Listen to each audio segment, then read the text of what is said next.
Question number 48 on the reading portion of College Board Test 5. The main purpose of the fifth paragraph, lines 57 to 65. So purpose, remember, purpose is like, why did the author bother writing it? What is the driving thing that the author wants to get across in that paragraph? Or said differently, if we remove it from the passage, what do we no longer know? Whatever we no longer know, that's the purpose. That was the reason why the author wrote it. That's the reason why they're saying that, in order to get a particular idea across that is not like talked about in any other portion of the text. So the main purpose of the fifth paragraph, 57 to 65, let's read it, let's remember what it's about. But there was one telling difference between the brains of the mental athletes and the control subjects. When the researchers looked at which parts of the brain were lighting up when the mental athletes were memorizing, they found that they were activating entirely different circuitry. According to the functional MRIs regions of the brain that were less active seemed to be working in overdrive. So this is just talking about the physical differences between the mental athletes and the control. The difference, we're just one telling difference between these two people, and we're going to describe what it was. So the main purpose of the fifth paragraph is to relate McGuire's study of mental athletes to her study of taxi drivers.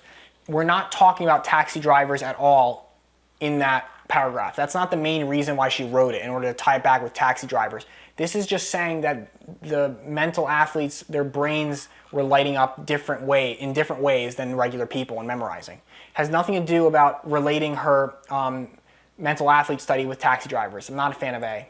The main purpose of the fifth paragraph is to speculate on the reasons for McGuire's unexpected results.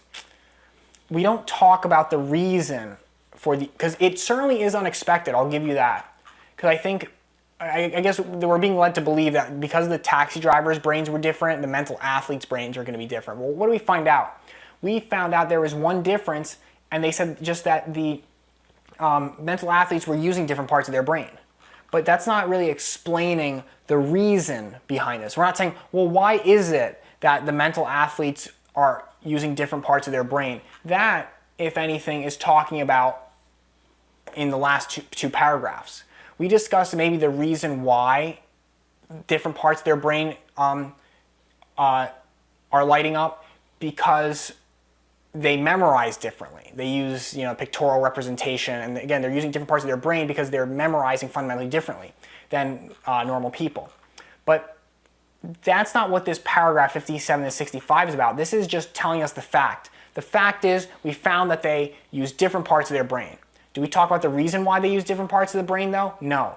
Even though, again, I can understand why you might think it's unexpected, because they're leading us to believe that, well, clearly, if you're a mental athlete, you have a fundamentally different brain, and it's structurally different. But no, it turns out actually we're just using different ways of memorizing stuff.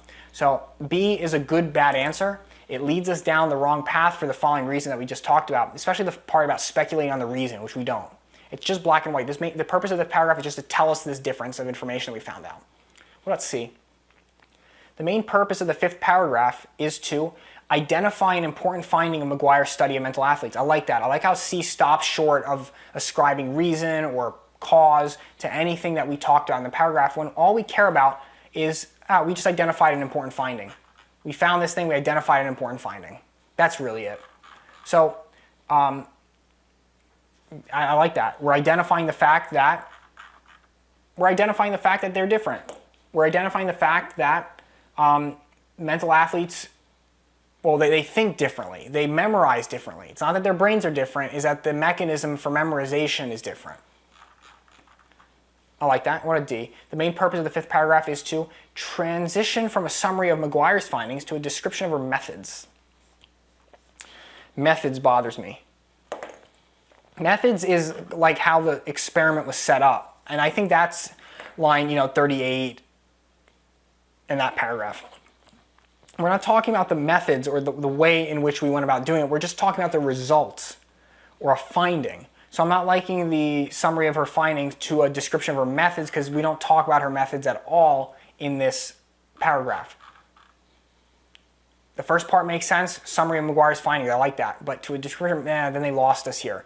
They do that a lot. They really make the beginning of a wrong answer look really good, and then they throw something that comes from left field in the last part that really screws everything up. So I'm not liking D for that reason. The methods part doesn't match up with what we know. Keep it simple.